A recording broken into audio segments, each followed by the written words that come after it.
Salmo capítulo 19. Salmos capítulo 19.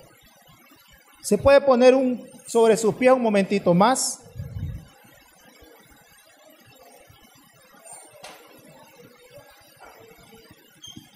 Bien. Salmos capítulo 19. El título de este salmo dice la revelación perfecta de Jehová. Al músico principal, Salmo de David. Verso 1. Los cielos cuentan la gloria de Dios y el firmamento anuncia la obra de sus manos. Un día emite palabra a otro día y una noche a otra noche declara sabiduría. No hay lenguaje ni palabras ni es oída su voz.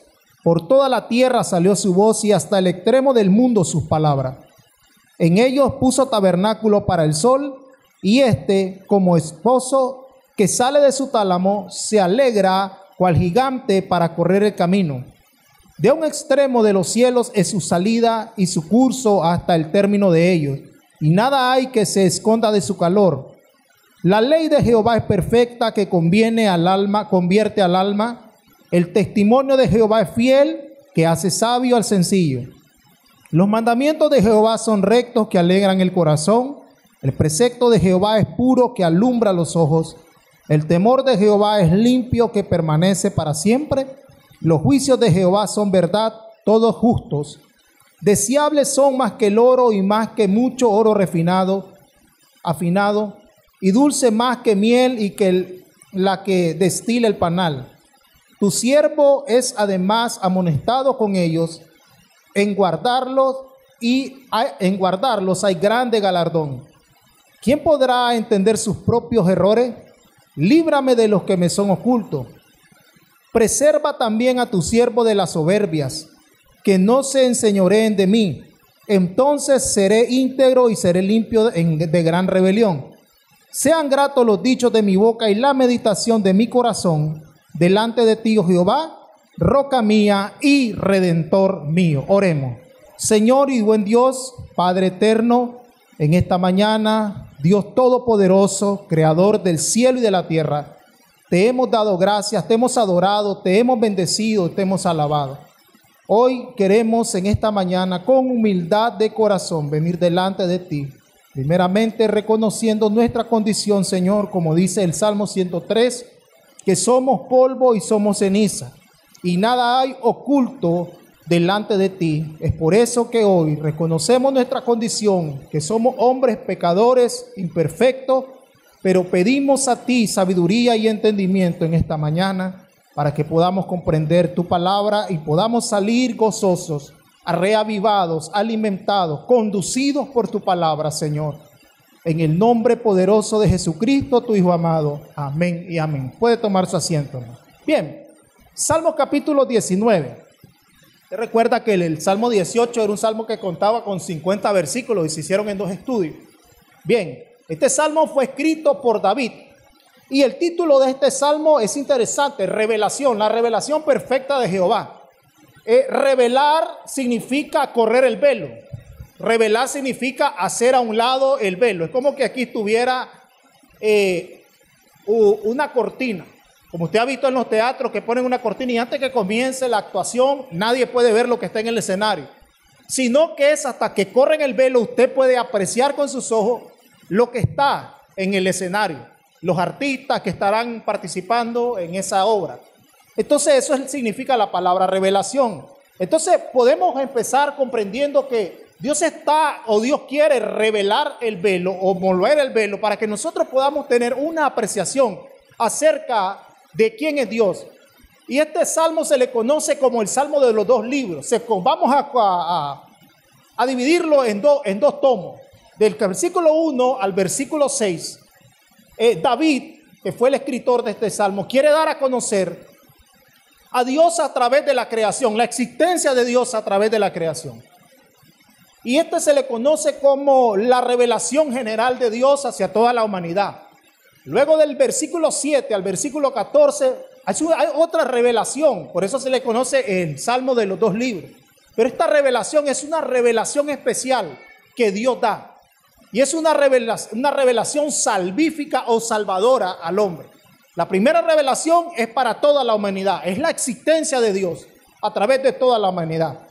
Es interesante, hermano, que a través de los tiempos o a través de todos los tiempos, los ateos han querido demostrar que Dios no existe. Han querido demostrar, usted ya lo sabe, la teoría del Big Bang, la teoría de la evolución, que la Tierra se formó por una explosión y luego la materia, y después de la materia evolucionó a la vida. Pero han fallado en todo. Y es interesante, hermanos, que nosotros podamos entender a través de este salmo cómo Dios afirma la existencia de Él en la creación. Los científicos se basan en algo que se llama el empirismo o las pruebas empíricas. Esto significa que el empirismo es el conocimiento de las experiencias, pero es algo interesante porque ellos se basan en las experiencias tangibles. La palabra tangible significa algo que usted puede ver y puede tocar. Pero recordemos que la palabra del Señor o la Biblia está llena de tantas evidencias de que no solamente existe una vida física, sino una vida espiritual. Recuerden las palabras de Jesús que decía, el que tenga oído, oiga lo que el Espíritu dice. Recordemos las palabras de Jesús cuando hablaba acerca de los fariseos y decía que ellos tenían ojos, pero ellos no podían ver. Recordemos las palabras de Jesús cuando en Juan capítulo 3 se le acerca a Nicodemo y le dice, Nicodemo, ¿qué debo hacer salvo? Le pregunta el cuestionamiento de Nicodemo a Jesús. Y Jesús le contesta, debes de nacer de nuevo del agua y del Espíritu. Y luego en el siguiente verso dice, y así podrás oír las palabras del Espíritu. Entonces no podemos desconocer que no solamente podemos basarnos en lo tangible, en lo que nosotros vemos y oímos, no, sino que evidentemente la Biblia nos evidencia que existe una vida espiritual. Bien, versículo 1, comienza así, los cielos cuentan la gloria de Dios. La palabra gloria de Dios significa, en el Antiguo Testamento, los hebreos utilizaban una palabra para describir lo que era la gloria de Dios y era la palabra Shekinah. Esta palabra Shekinah significa, es como la palabra hogar, es como la palabra permanecer, permanencia, la Shekinah de Dios. Y esto lo podemos ver, usted recuerda cuando en el capítulo 33, Moisés le dice al Señor que si él ha hallado gracia del libro de Éxodo, que le permita ver su gloria. Y Moisés le dice, te permitiré ver mi gloria, pero mi bondad, le dice. Y entonces en el capítulo 34, cuando Moisés está trayendo los mandamientos, las tablas de la ley, la Biblia dice que cuando Moisés bajó del Sinaí, mientras él estaba arriba, el pueblo de Israel estaba a las cordilleras de este monte, pero el pueblo de Israel miraba truenos, miraba humo salir, miraba fuego, miraba la presencia de la gloria de Dios en aquel monte. Y cuando Moisés baja de aquel monte con las tablas de la ley, la Biblia dice que el rostro de Moisés resplandecía, que tuvieron que taparle el rostro. Entonces los hebreos utilizaban esta palabra Shekinah para referirse a la gloria de Dios. En el griego es la palabra doxa, que significa renombre o fama. Entonces podríamos definir que la gloria de Dios se podría definir como la manifestación de la presencia de Dios, su grandeza y su esplendor. Y de aquí comienza este salmo en el versículo 1 diciendo que la gloria, los cielos cuentan la gloria de Dios, la manifestación de Dios, la permanencia de Dios en la existencia, en la creación. David nos está diciendo que los cielos son testigos de la creación, de la grandeza y de la majestad de Dios. Luego dice, y el firmamento anuncia la obra de sus manos. La palabra firmamento significa, permítame, la palabra firmamento viene de la palabra hebrea raquía, que significa bóveda sólida. Esta palabra es la misma palabra que se utiliza en Génesis capítulo 1 versos 8 y significa también ordenación. Usted recuerda que en el libro de Génesis dice que la tierra se encontraba vacía, desordenada y vacía. Y en el capítulo 1 de Génesis, verso 8, la Biblia dice que Dios ordena los cielos y la tierra. Hace una separación entre los cielos y la tierra. Y aquí David nos está diciendo que los cielos cuentan la gloria de Dios y el firmamento anuncia la obra de sus manos. Es evidente, hermano, que tanta ordenación, es evidente, hermano, que tanta creación tan perfecta solo pudo haber sido esculpida por un Dios perfecto. ¿A quién se le pudiera ocurrir poner esos límites que tiene el mar? ¿A quién se le pudiera ocurrir? Pero nosotros, los seres humanos, siempre, hermanos, que siempre han querido contender contra Dios, siempre han querido tener más sabiduría que su creador, intentamos contender con un Dios tan grande. Y recuerdo las palabras de Job, o del Señor cuando el Señor desafía a Job y lo había dejado hablar, y del capítulo 37 en adelante hasta el capítulo 40, 3 capítulos, el Señor le dice: Job, tú te crees sabio en tu propia opinión. Yo te he dejado hablar y te he escuchado, pero ahora yo hablaré y tú me escucharás a mí. Y comienza el Señor a decirle a Job: dime cómo se sostiene la palmera ante los embates de la tormenta. Dime quién le puso límite al mar. Dime cuáles son las bases de la tierra. Dime quién le dice al sol que salga y a la luna que salga por la noche. Y comienza a debatir y comienza a tal punto que Job queda totalmente impresionado, hermano. Porque eso es lo que nosotros deberíamos de hacer cuando vemos la majestad de la gloria de Dios en la creación, en la naturaleza, quedar asombrado y decir las palabras que dijo Job en el capítulo 42, de oídas te había oído, pero hoy mis ojos te ven. Y esa revelación es la revelación que Dios hace para darse a conocer en su creación. Y dice... Él es interesante en el versículo 1, las dos palabras: los cielos cuentan la gloria de Dios y el firmamento anuncia la obra de sus manos. Si nosotros pegamos estas dos palabras, cuentan y anuncian, significa algo que nos tiene que comunicar. Significa que los cielos, el firmamento, sirven como los mensajeros de Dios, como los heraldos de Dios, para darle a conocer a toda la humanidad en general que existe un Dios creador de los cielos y creador de la tierra. Romanos capítulo 1, hermano, versos 19 y 20, dice lo siguiente: porque lo que de Dios se conoce les es manifiesto, pues Dios se manifestó, porque las cosas invisibles de Él, su eterno poder y deidad, se hacen claramente visibles desde la creación del mundo, siendo entendida por medio de las cosas hechas, de modo que no tienen excusa. Pablo, en el capítulo 1 de Romanos, está argumentando que ningún ser humano sobre toda la faz de la tierra podrá decir que Dios no existe, porque la creación misma es una evidencia de la existencia de un Dios que está presente en la creación. Y desde el capítulo 1, desde el versículo 1 al verso 18, Pablo está exponiendo al hombre, está diciendo que el hombre está expuesto a la ira de un Dios que ha creado los cielos y la tierra. Pero en el 19 les dice que ese Dios se ha dado a conocer. Le dice que lo que de Dios es manifiesto, su eterno poder y deidad. Porque nosotros tangiblemente, con nuestros propios ojos, nuestro razonamiento o nuestro sentido común, ¿podríamos medir el poder de Dios? No podemos. ¿Podríamos medir la presencia de Dios? No podemos. Pero con la creación que está alrededor nuestro, nosotros podemos ver visiblemente su eterno poder y deidad a través de lo que Dios ha creado. A través de que usted mira la luna, usted ve el sol, usted ve los montes imponentes, usted ve el mar, usted ve un pajarillo. Y usted puede reconocer que existe una deidad superior, un Dios que formó los cielos y la tierra. Y Pablo dice, por lo cual no tendrán excusa. Y esa es la revelación general que Dios hace a toda la humanidad. Y Pablo dice que la ira de Dios, o la indignación de Dios, que es firme y decisiva hacia la humanidad. Por eso es que ninguno, dice Pablo, podrá tener excusa. El día de mañana, ninguno podrá decir, yo no sabía que había un Dios. Porque nosotros mismos, el oxígeno que respiramos, no podemos, no sabemos cómo trabaja en nuestro cuerpo. No sabemos, solo sabemos que lo absorbemos.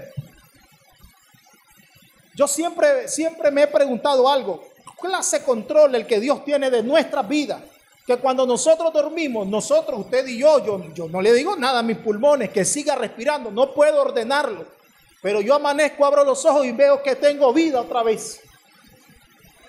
O algunos de nosotros nos podemos dormir y tenemos garantizado, estamos seguros que nos vamos a despertar. No, ¿verdad?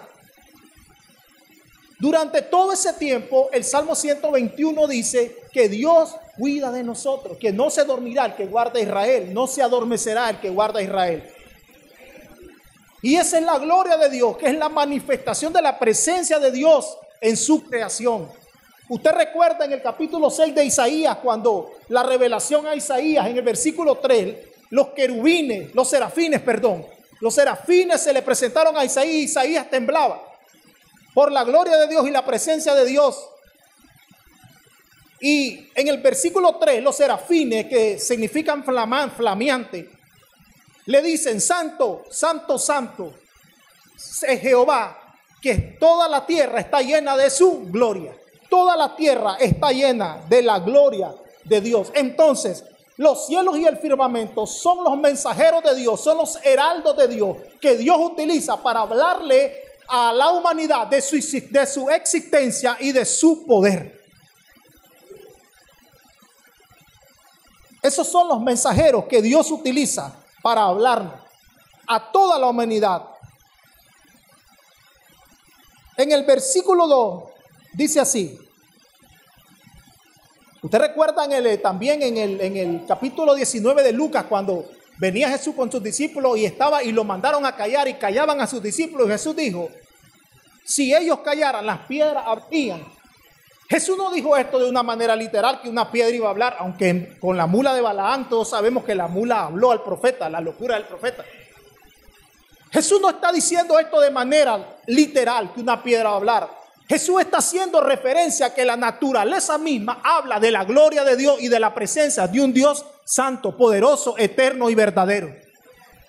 A eso se refería Jesús cuando dijo: si ellos callan, las piedras hablarían. A que la naturaleza está al servicio de un Dios soberano, un Dios eterno. Son los mensajeros de Dios y los heraldos de Dios sobre la tierra, para hablarle a la humanidad que hay la existencia de un Dios vivo y verdadero. Versículo 2: un día entre palabra emite palabra a otro día, y una noche a otra noche declara sabiduría. Es lo mismo. El día y la noche están en armonía y son utilizados por Dios para hablarle y llevar el mensaje a la humanidad. Como una carrera de relevo. Usted ha visto, no sé a cuánto les gusta el atletismo.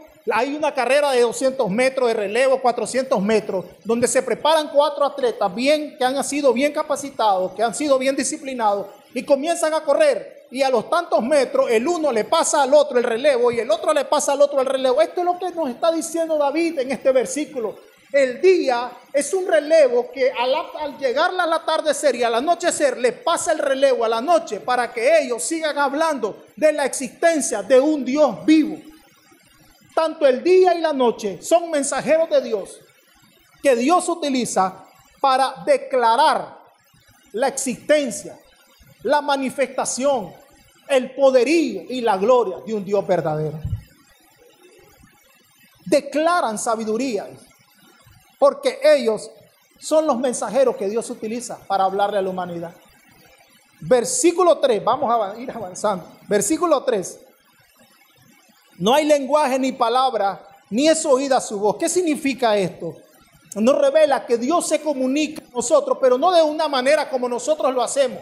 Yo no puedo entablar una conversación con Dios como converso con mi hermano. No lo puedo ver a Dios como yo veo a mi hermano que está sentado y yo lo saludo. Hola hermano, ¿cómo está? Dios le bendiga. ¿Qué ha pasado? ¿Cómo ha estado? No, de esa manera Dios no se está revelando así a la humanidad, sino que es a través, Dios se comunica no de una manera directa o verbal a nosotros, o en este caso a la humanidad, sino que Dios se está comunicando a ellos a través de la creación de tu naturaleza. Dios, cantábamos el canto Cuán grande es Él, y usted escuchaba cuando decía que la voz de Dios, los truenos anuncian la voz de Dios. Usted escuchaba ese canto. Cuando cantábamos Cuán grande es Él, los truenos, Es como la voz de Dios en los truenos hablándole a la humanidad, apercibiendo a la humanidad, diciéndole que Él es un Dios que es poderoso, diciéndole a la humanidad que Él es un Dios, que Él es santo y que es verdadero, y que es un Dios que cuida de su creación. Versículo 4 dice así: por toda la tierra salió su voz y al extremo del mundo sus palabras. Este versículo nos está diciendo que la universalidad del mensaje de Dios a través de la creación es por todo el mundo. Usted no va a encontrar aquí el día de hoy en la noche, usted no va a ver el cielo y va a ver que tal vez aquí en la noche hay tantas estrellas y usted se va a ir a Japón y va a contar las estrellas, entonces hay menos estrellas allá que aquí. No. Lo mismo, el mismo cielo, el mismo firmamento, los mismos mares anuncian la gloria de Dios y la existencia de Dios por toda la tierra. Es el mensajero universal que Dios utiliza para hablarle a toda la humanidad de su existencia. Y eso es lo que nos está diciendo David. En ellos, dice, puso tabernáculo para el sol. Ahora hace referencia al sol. Del versículo 4 al versículo 5, David hace referencia al sol. Usted sabe que el sol, hermano, yo estuve leyendo acerca del sol y quedé impresionado. Es la estrella más grande que hay. Y usted sabe que la radiación, creo que es la palabra, sí, radiación de la luz solar, la magnitud de la onda de la luz solar viajan a 300,000 kilómetros por segundo. Clase de energía la que hay en el sol. ¿Quién sostiene el sol? ¿Quién creó el sol? ¿Usted cree que un ser humano tan simple como nosotros va a tener esa capacidad? Nunca, jamás. Eso fue hecho por el Rey de Reyes y Señor de Señores, por el Dios que creó los cielos y la tierra. Ninguno. Los países viven amenazándose los unos hacia los otros. Que yo tengo el arma más poderosa, que yo tengo el arma más aquí, que yo tengo el arma nuclear, que los misiles cruceros, que yo tengo... No, nada de eso. Dios solo en un santiamén podía destruir el mundo entero si a Él le placiera. A Él nadie lo mete en miedo como nosotros. ¿Será que va a tirar el misil? Y si tira el misil, el otro le tira y se va a desaparecer. Ninguno. Dios no tiene temor. Porque Dios es Dios, Él es verdadero, Él es el Dios todopoderoso, que tiene el poder, que rige con su báculo de poder y justicia, dice Isaías. Y dice en el verso 5, y como esposo que sale de su tálamo, se alegra cual gigante para correr el camino. ¿Qué significa esto? Hace referencia a un esposo que sale de su tálamo. Usted sabe, en la noche nupcial, el día que se casaron, y entonces llega el momento de tengan intimidad del esposo con el esposo en la noche nupcial. ¿Y cómo sale ese hombre al siguiente día? Sale alegre, sale vigoroso, sale con energía, sale con fuerza, porque ha estado con la mujer que es su esposa, con la mujer que ama. Igual el sol cae por la noche, pero al siguiente día sale con energía, sale con fuerza. Recibimos la misma luz solar, recibimos la misma fuerza del sol. Usted sabe que el sol no se desgasta en su energía. No es que hermano, que los rayos del sol están más fuertes un día y otros no. No es por eso que nosotros la temperatura sube y baja, no es por eso. Eso tiene que ver con un fenómeno que pasa en el mar. Pero el sol es el mismo. Los rayos solares es el mismo. Es estable, tiene una energía tremenda, hermano. El versículo 6 dice: de un extremo de los cielos es su salida y su curso hasta el término de ellos, y nada hay que se esconda de su calor. ¿Sabía usted que el sol, hermano, emana unos rayos que son capaces de entrar a la caverna más oculta que hay en todo el mundo? ¿Sabía usted que el foso de las Marianas, usted ha oído sobre eso? El foso de las Marianas, ese lugar más profundo que hay en toda la tierra. Imagínense que los científicos, ahí hay un hábitat en cuanto a en criaturas marinas que son desconocidas. Hay especies marinas que no logran conocer, no saben, no lo saben. Hace poco miré un reportaje que quisieron introducir un submarino y llegó no pudo llegar hasta el fondo y descubrieron una especie que nunca la habían visto. Imagínense, con esto le voy a decir todo. Usted sabe solo el color verde tiene 300 maneras de verse. El color verde sobre la tierra, en la naturaleza, en la fauna, 300 maneras. Hay un verde más oscuro, un verde más intenso, un verde más claro, 300 colores se pueden sacar solo del color verde. Usted se imagina. Fíjese que yo vi una película, se la recomiendo, muy bonito, se llama Patch Adams, con Robin Williams. Y esa película me gustó bastante porque es un mensaje bonito. Y en esta película él era un doctor. Y entonces él amaba la medicina, él amaba llegar a la gente necesitada, a la gente que no tenía para pasar consulta. Él tenía la vocación y amaba ser doctor. Pero él era un hombre excéntrico, él era un hombre que no era bien recibido, no era como los otros doctores. Usted que cuando va al doctor y mire, me duele esto, me duele el otro, y el doctor está escribiendo, no lo vuelve ni a ver. Él quería ser de esos doctores de acercarse, hablar con ellos, comunicarse y tener una relación con ellos. Entonces no era bien visto por la facultad de médicos, a tal punto que lo sacan de la facultad de médicos. Y él dice una palabra interesante: yo me puedo convertir o en un amigo de ustedes o en un enemigo, pero el conocimiento y los libros ustedes no me los van a quitar. Me pueden quitar el título, pero no los libros. Yo seguiré aprendiendo. Y en esta visión de él, que él tenía, este deseo que él tenía, él se reúne con otro grupo de amigos, ¿no? Yo creo que tal vez más de alguno la debe haber visto aquí.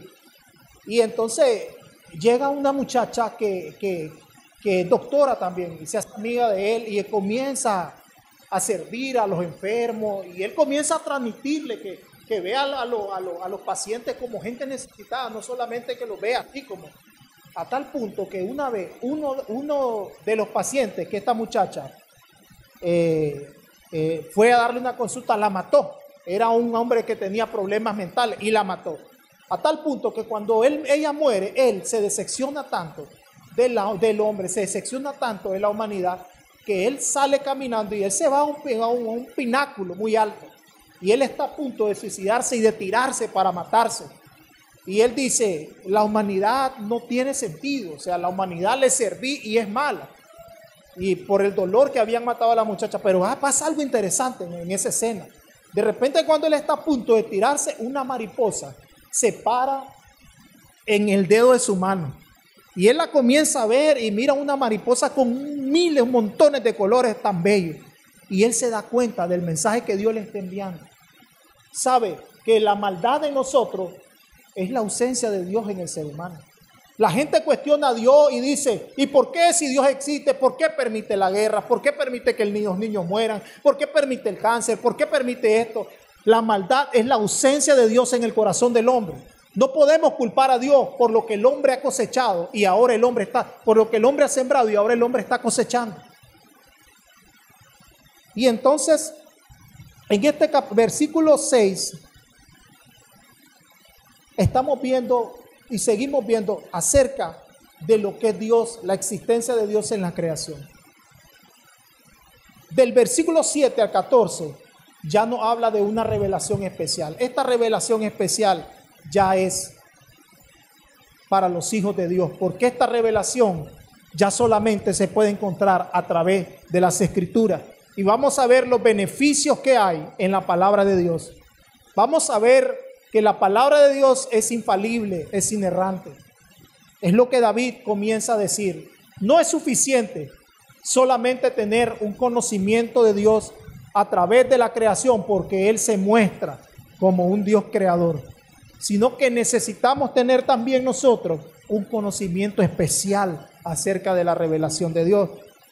Y dice, versículo 7, la ley de Jehová es perfecta, que convierte el alma. Esta palabra ley es la palabra Torah, pero no significa o no se refiere solamente al Torah, usted sabe, al libro de los Pentateucos, no. Se refiere a toda la ley del Señor, a toda la palabra de Dios. Dice, que esta ley es perfecta. Esta palabra perfecta viene de la palabra hebrea tamim, que significa que es una palabra íntegra, una palabra que está completa.